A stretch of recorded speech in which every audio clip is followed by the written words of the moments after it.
pertama kita ingin penataan kota, ya, penataan kota termasuk mengembalikan fungsi trotoar, kemudian termasuk memperbaiki view yang korat-karit, ya, itu nanti kita perbaiki, dan penataan PKL. Jadi penataan PKL akan kita perbaiki. Sementara ini PKL menempati 3 titik.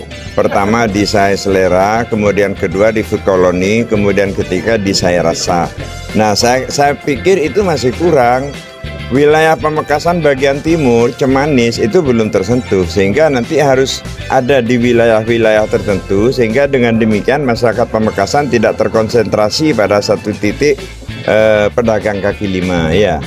Itu kemudian ya sebentar, ya mungkin tinggal menambah bagian Cemanis.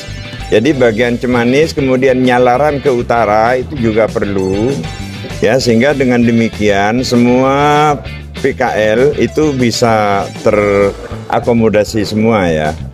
Kemudian yang kedua, bagaimana kita memperbaiki infrastruktur di perkotaan. Kemudian yang ketiga, penambahan penerangan, dan berikutnya berupaya semaksimal mungkin bagaimana penerangan dari Pamekasan ke beberapa titik, termasuk Pamekasan Pantura yang saat ini masih belum terang, ya, masih agak gelap begitu, itu nanti akan kita tangani, ya, dan banyak lagi yang lainnya. Jaminan terhadap investor, pertama saya harus membuat situasi kondusif. Bagaimana caranya? Wartawan dengan LSM, dengan semua komponen masyarakat, kita adakan pertemuan yang secara berkala.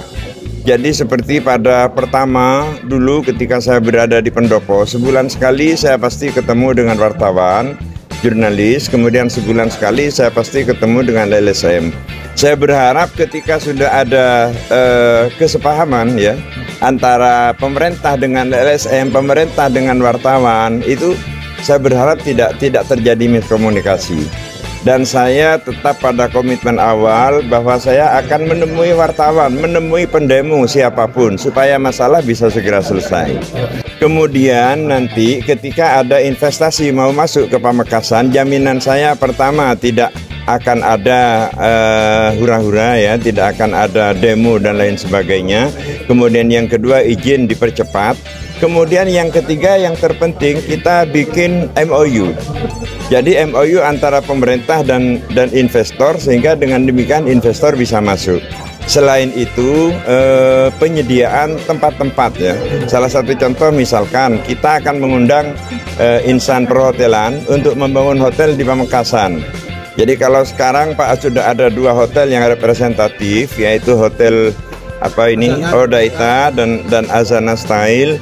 Nanti akan saya harap ada hotel-hotel yang lain. Itu yang pertama. Kemudian yang kedua, seni budaya kita hidupkan.